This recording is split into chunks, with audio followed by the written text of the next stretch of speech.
If we have not had the chance to meet yet, my name is Paul Stouter. I have the honor of serving on staff here at the River as the equipping pastor.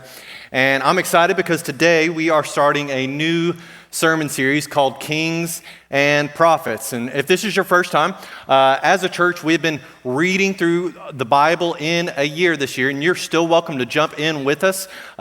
We've got Bibles out in the connections area for you to read along with. We've got reading plans, and we also have a podcast called Love the Word, so you can follow along with us. And for all of our sermon series this year, we've been trying to preach along with the reading plan. And so that brings us today into the time of Israel's kings and prophets. And that's going to carry us through the rest of the summer. Now, if you're unfamiliar with the Bible story up to this point, in Genesis, God creates humans in His image to live in a perfect relationship with Him. And then those humans decided to rebel and sin against God, which led to a broken relationship between God and humans. But even from the moment of humanity's rebellion, God had a plan to rescue us. And so then in the Bible story, we see God single out a man named Abraham, who God blesses with a family, which eventually becomes the nation of Israel. And it's through this family, God says, that He's going to bring about His rescue plan for us. And so up to this point, Israel's history, though they were God's chosen people, He had chosen them out of all the people on the earth to bring about His rescue plan, Israel's history would not have gotten them a 5-star Yelp review. You can laugh at that, that was funny. But they constantly struggled, even from the very beginning, to trust God and worship Him alone. And so as we enter into this portion of Israel's story, we're actually going to see a dark time in their history. After the death of King Solomon, who was one of the greatest kings alongside King David, Israel divides into two kingdoms. They become the northern kingdom, called Israel, and the southern kingdom, called Judah. And the primary reason that led to this division was that in Solomon's old age, even though he had been the one to build the temple for God, he began worshiping idols. And this became a consistent theme for all of the kings that would follow Solomon, for the majority of them at least, that they continually led God's people to worship idols. Now, idol worship may seem like an ancient problem to us, right? When we think of worshiping idols, at least here in Western culture, what tends to come to mind is people bowing down to statues or figurines. And to be honest, I've been in ministry for several years, and I've yet to counsel somebody on how do I stop worshiping this wood carving. I just haven't done it yet. And so it's kind of a foreign idea, yet in this room, every single person likely, and I would almost say certainly, has an idol that they are worshiping to some degree. Now, before you write me off completely, I think we need to define what an idol is. And Tim Keller, in his book Counterfeit Gods, gives us a good definition. He says, an idol is anything more important to you than God. Anything that absorbs your heart and imagination more than God. Anything you seek to give you what only God can give. An idol is whatever you look at and say in your heart of hearts, if I have that, then I'll feel my life has meaning. Then I'll know I have value. Then I'll feel significant and secure. And so an idol isn't just an overtly religious thing. It can be anything, even good things. I think for many of us, an idol is a good thing that has become a God thing. It can be money. It can be success. It can be power. It can be family. It can be relationships. Anything besides God that we look to give us purpose and meaning in life, to give us identity and define us, or to give us security and make us feel safe. Anything besides God that we're looking to for those things is an idol. And so go ahead and open up your Bibles to 1 Kings chapter 18. That's where we're going to be this morning. 1 Kings chapter 18, verses 20 through 40. It'll be on page 299 in the Burgundy Bible under the seat in front of you.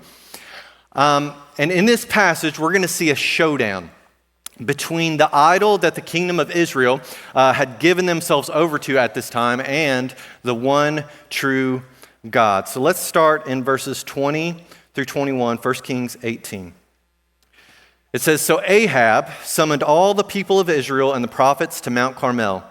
Then Elijah stood in front of them and said, 'How much longer will you waver, hobbling between two opinions? If the Lord is God, follow him. But if Baal is God, then follow him.' But the people were completely silent." So we're going to have three truths this morning. Our first truth is this: you must choose who you will worship. You must choose who you will worship. So to provide some context, because we're kind of jumping in on the middle of a story right here, Ahab is the king of Israel at this time, and we're told in chapter 16 of 1 Kings that Ahab did more to provoke the anger of the Lord than any of the other kings of Israel before him. What an Instagram bio, right? Did more to make God angry than any of the kings before him. He had broken Israel's law by marrying a foreign princess named Jezebel, who led him to worship idols like Baal.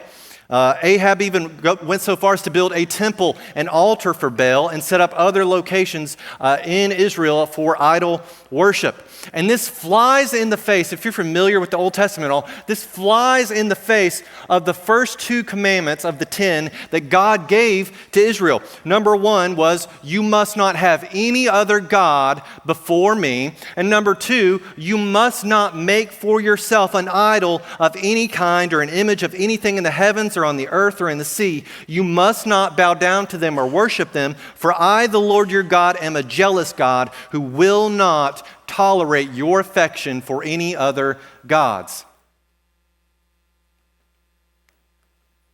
Simply put, Ahab was a bad dude and an ungodly leader in Israel. And so a man named Elijah, who is a prophet, is sent by the Lord to confront Ahab for his idol worship. And if we jump back a couple of verses there in verse 17 through 19, it says, "When Ahab saw Elijah, he exclaimed, 'So is it really you, you troublemaker of Israel?' And Elijah says, 'I've made no trouble for Israel. You and your family are the troublemakers, for you have refused to obey the commands of the Lord and have worshipped the images of Baal instead. Now summon all Israel to join me at Mount Carmel, along with the 450 prophets of Baal and the 400 prophets of Asherah who were supported by Jezebel.'" So all this is kind of leading us up to where we find ourselves in the story right now. Essentially, Elijah, on behalf of the Lord, challenges Ahab's idols to a duel. It's like the Wild Wild West. Take 10 paces, we're going to turn and shoot. All the people of Israel and all the prophets of Baal are going to meet together on a mountaintop for a showdown. The issue here that Elijah is confronting is not that the people of Israel have stopped worshiping the Lord. It's that they have worshiped both God and idols. That they have brought in idol worship along with their worship of God. And he says to the people, how much longer will you waver, hobbling between two opinions? If the Lord is God, worship him. If Baal is God, worship him. It's this a picture of a bird who hops from branch to branch. The people are bouncing from God to God rather than fully committing to just one. And Elijah's desire and purpose in facilitating the showdown is to call the people to make a definite decision. One of the roles of the Old Testament prophets was to call God's people back to obedience to the one true God. Elijah desperately wants the people to return to the Lord, and rather than give themselves away to worthless idols. I was reading about Alexander the Great. Alexander the Great lived during the 300s BC, and he was one of the most impressive military leaders of all time. He won every battle he ever fought in, which is super impressive. And by age 30, he had created an empire that stretched from Greece to India, around 2 million square miles. And just to give you kind of a mental image, that covers modern-day Greece, Egypt, Turkey, Iraq, Iran, Afghanistan, Pakistan, and parts of India. 30 years old. So pretty successful at his job, I guess. And he loved being in battle. He loved conquering territory. His sole goal in life, honestly, was to conquer the world. So much so that towards the end of his life, an ancient biographer, Plutarch, wrote that after he had conquered all available territory, he sat down and wept because there were no more worlds to conquer.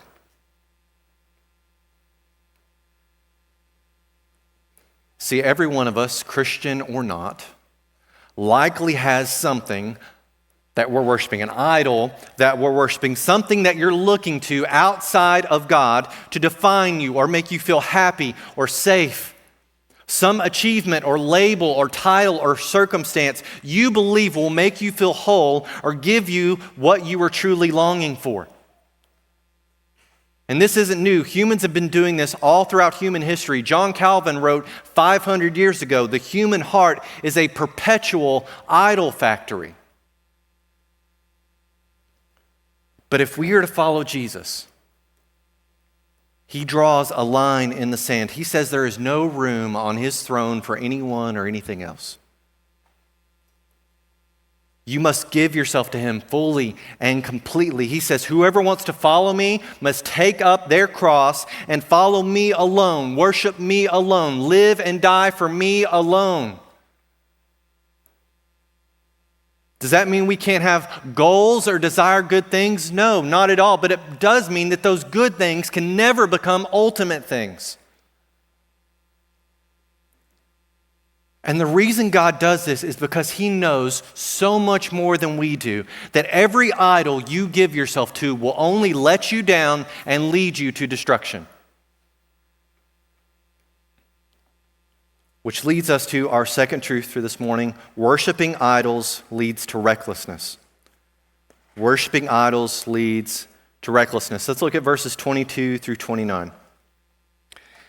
Then Elijah said to them, I am the only prophet of the Lord who is left, but Baal has 450 prophets. Now bring 2 bulls. The prophets of Baal may choose whichever one they wish and cut it into pieces and lay it on the wood of their altar, but without setting fire to it. I will prepare the other bull and lay it on the wood of the altar, but not set fire to it. Then call on the name of your God, and I will call on the name of the Lord. The God who answers by setting fire to the wood is the true God. Easy enough. And all the people agreed. Then Elijah said to the prophets of Baal, you go first, for there are many of you. Choose one of the bulls and prepare it and call on the name of your God, but do not set fire to the wood. So they prepared one of the bulls and placed it on the altar. Then they called on the name of Baal from morning until noontime, shouting, O Baal, answer us. But there was no reply of any kind. Then they danced, hobbling around the altar they had made. About noontime, Elijah began mocking them. You'll have to shout louder, he scoffed, for surely he's a god. Perhaps he's daydreaming or is relieving himself. That's innuendo for maybe he's in the bathroom. Or maybe he's away on a trip or he's asleep and needs to be wakened. So they shouted louder, and following their normal custom, they cut themselves with knives and swords until the blood gushed out. They raved all afternoon until the time of the evening sacrifice, but still there was no sound, no reply, and no response. Baal was the ancient Canaanite storm god and bringer of rain. This idol was widely worshipped in the ancient Near East, and it was believed that Baal sustained the fertility of crops and animals and people.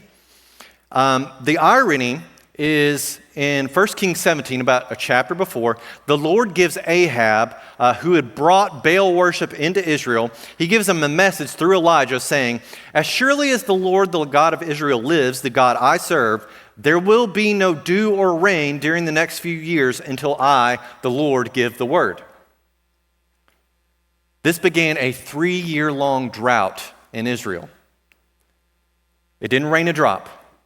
Crops began to dry up, livestock began to die, and so Israel was becoming desperate.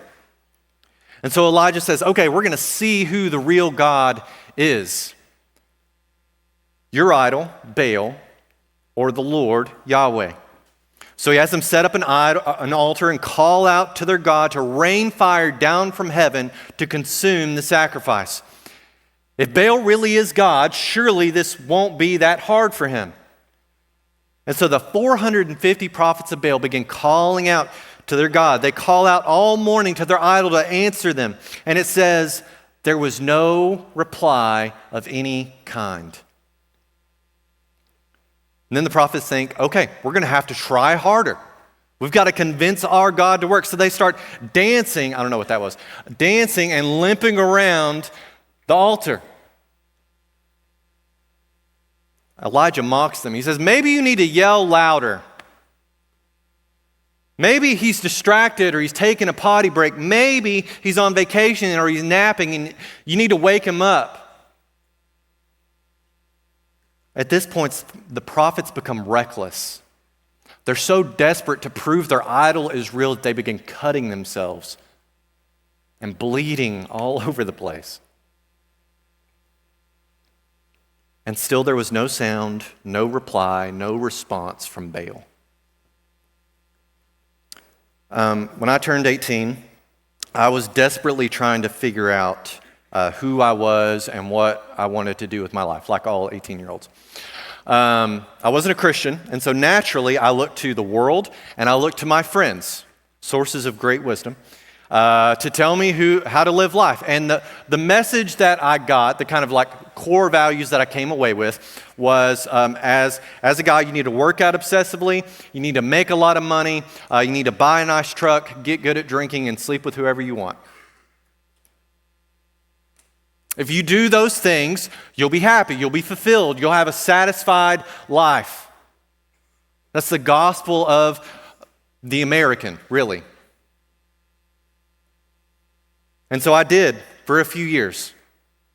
And one night, I'm sitting in my car, and I've just kind of lived this full-on, I've fully engaged in this life, and I'm sitting there, and I'm just thinking, what now? Why do I still feel so empty? I thought these things were going to fix me. I thought these things were going to make me feel whole, and they haven't. These things have become my idols. They're what I was looking to for meaning and purpose and happiness in life, but they all let me down. None of them they didn't fix me. They didn't make me feel whole. They were just distracting enough to make me forget about the brokenness that I was carrying inside. Have you ever wondered why that is? Have you ever wondered that why is it when we have these things in our life that we will be consumed by, and we will set our eyes on and chase after and long for, and once we get them, we're surprised at how little they actually satisfy us. You get the dream job, you buy the dream house or car, you get in the dream relationship, and initially it's really fun and it's exciting and it's great, like I can't believe this is happening, but after a few months, inevitably the shine wears off. You're like, okay, I gotta go get another thing. I gotta set a new goal. I've got to find something to fill what's missing in here. But regardless of how hard you try, no matter how reckless you are in chasing your dream, how desperate you are to prove that your idol works, you never feel like it's enough. Do you ever wonder why that is? Matt Chandler, in his book Explicit Gospel, says, humanity was created for perfect relationship with God in the Garden of Eden.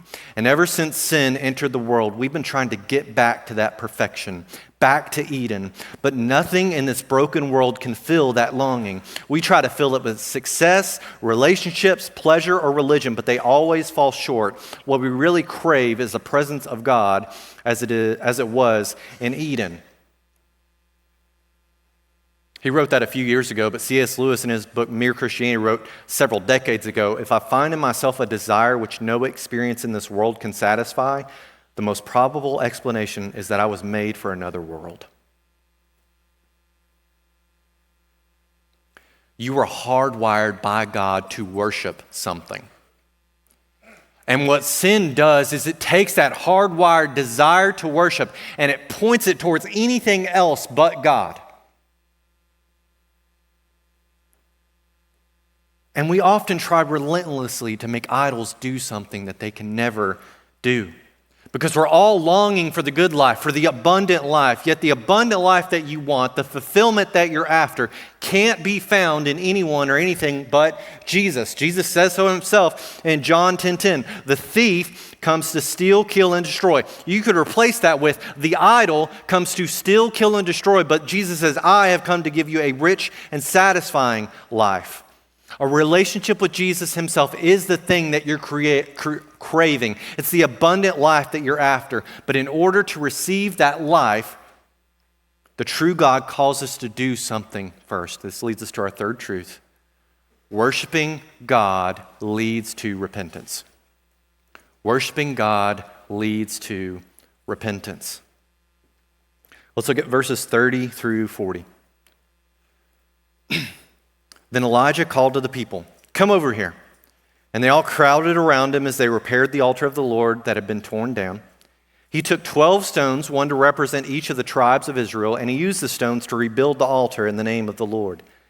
Then he dug a trench around the altar large enough to hold about 3 gallons.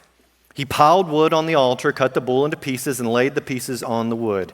Then he said, "Fill 4 large jars with water and pour the water over the offering and the wood." After they had done this, he said, listen to this, "Do the same thing again." And when they were finished, he said, "Now do it a third time." So they did as he said, and the water ran around the altar and even filled the trench. At the usual time for offering the evening sacrifice, Elijah the prophet walked up to the altar and prayed, "O Lord, God of Abraham, Isaac, and Jacob, prove today that you are God in Israel and that I am your servant. Prove that I have done all this at your command. O Lord, answer me so that these people will know that you, O Lord, are God and that you have brought them back to yourself." And listen to what it says. Immediately, the fire of the Lord flashed down from heaven and burned up the young bull, the wood, the stones, and the dust. It even licked up all the water in the trench. And when all the people saw it, they fell face down on the ground and cried out, "The Lord, He is God." Yes, the Lord is God. There's an irony here in that Elijah dumps gallons of water, which is in short supply because God has issued a drought. He pours all kinds of water over the altar, and then what he's doing is he's raising the stakes, right? If Baal the idol couldn't bring down fire on a dry altar, can the Lord really bring down fire on one that is saturated with water? The prophets of the idol called out for hours, begging their idol to show up in power. Elijah prays one time. And the one true God rains down fire from heaven, so much so that it licked up all the water in the trench. The people see the Lord's display of power and immediately respond in repentance. Yahweh, the Lord, He is clearly God. See, the Lord did something through His power that no man-made idol could ever do. In a second, I want to walk you through how do we, because everybody, I can't preach to just one idol because every one of you has a different idol that you're struggling with. So we're going to walk through how do you identify the idols in your life. But before we get there, I want you to think about something. We read this story, and I think the tendency is to say, oh yeah, that's some ancient story. Yeah, God showed power by raining fire down from the heavens, but I don't think that would happen today. I've never seen Him do it. And so how am I supposed to trust that God is really able? How am I supposed to really trust in His power? How do I know that my idol can't deliver? 2 things. Your idol cannot and will not die for you. And your idol cannot overcome sin and death. Your idol cannot defeat death, which I would say is your greatest problem. Because it's the one thing that money or power or success or the ideal relationship can't fix.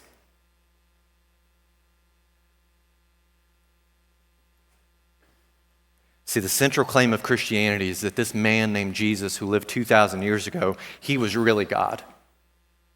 And when he died to save you from your brokenness and guilt before God. And then he rose from the grave 3 days later, proving that he can do the one thing that no other quote-unquote God can do. Whether it's a god of another major religion or some idol you make for yourself, the one thing that those gods can't do is overcome and defeat sin and death. Seeing you're seeking and striving after idols, what you really want is something that can take away the sting of death. Something that can make life worth living and death worth dying, and nothing and no one else can do that for you but Jesus Christ. And so how do we identify, how do we recognize and begin to see the idols in our lives and begin to dethrone them? I want to give you 3 questions that I also pulled from Tim Keller's Counterfeit Gods. 3 questions to help you kind of think through, how do I see the idols in my life? Question 1, where do your thoughts and money go most easily and naturally? Where do your thoughts and money go most easily and naturally? This kind of reveals, what are you desiring? What are your priorities in life? What do you daydream about? What do you spend the majority of your money on? Number 2, what do you turn to for comfort or security when life is hard? Where do you go? Where do you go for emotional refuge? Where do you go to make you feel better when you're hurt or afraid? When life is just too hard, what do you run to first? And number 3, what would devastate your identity or sense of purpose if taken away? What is the one thing, what are you saying, this defines me? We have so many things in our culture that we want labels that culture tries to give us to, I'm this or I'm that, or I'm this political category, or I'm whatever. What are you using to define yourself? What are you afraid of losing? What do you feel like you need recognition for? What do you feel like you need people to praise you for? There's going to come a day when, inevitably, when life is going to hit you hard, and you're going to look to your idol to save you or fix you, and it's going to let you down. And you'll be confronted with the same questions that Elijah presents to the Israelites. How long are you going to look to a God who can't save you? How long are you going to look to a God who has no power to give you what you truly need? And on that day, you'll have to choose who you will worship. A counterfeit God or the one true God? See, the true God has shown his power. How has God shown his power? He has shown his power in the life, death, and most importantly, the resurrection of Jesus Christ. That is how God has made a show, made a spectacle of our idols, as he did the one thing that they can't do. He rose from the grave.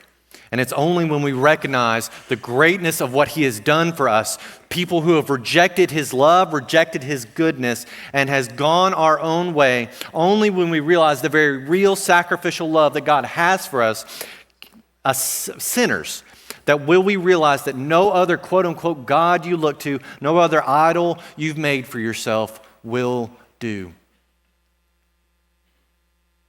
So I'm going to invite you to stand. We're going to enter into a time of response. And what I want to call you today is to make a decision, to choose who are you going to worship, who are you going to run to, who are you trusting in completely? Are you trusting in your idol? Something that you have made for yourself that has no power at all? Or are you trusting in the God who can put death in the grave. I want to invite you, there's a few ways you can respond this morning. Over here on my left, your right, we have some kneeling benches. And you can come here and you can pray just by yourself, just you and the Lord, and just do business with God. And maybe you need to surrender whatever idol you're clinging to this morning. And over here on my right, your left, there's also some kneeling benches. And we've got our team over here that would love to just pray with you. If you need somebody to pray with you. Maybe you're realizing that this has been a hard week and your idol's not helping. And you just need somebody to pray with you. And we've also got a team in the back, in the prayer room, that maybe you need a little bit of time to unpack what's going on. They'd be happy to sit with you for as long as they need. Maybe today, you realize that, you know what? Yeah, you're right. Everything else has let me down, but I don't think I've ever given Jesus a shot. I invite you to do that this morning. I'll be down at the front. As Ethan leads, I invite you to respond as God leads you to. Hey everyone, thanks so much for checking us out online today. We would really love to connect with you, and there's a couple of ways that you can do that. One of those is going to connect.therivercc.com, and that is an online connection card. All that means is you're putting in some of your information, and it allows us to be able to connect with you and build that relationship with you. There's also a couple other ways. One of those is our online prayer wall. You can go to pray.therivercc.com, and there on that prayer wall, you can put in prayer requests so we can be praying for you, but you can also see other people's prayer requests and lift them up in prayer as well. You can also go to app.therivercc.com, and what that does is that allows you to download our app, and there you can not only see the prayer wall and fill out a connection card, but you can see past sermons, you can see events that are coming up, and just all the ways that you can get plugged in. God is doing some amazing things here at the River, and we're excited to be a part, and we want you to be a part as well.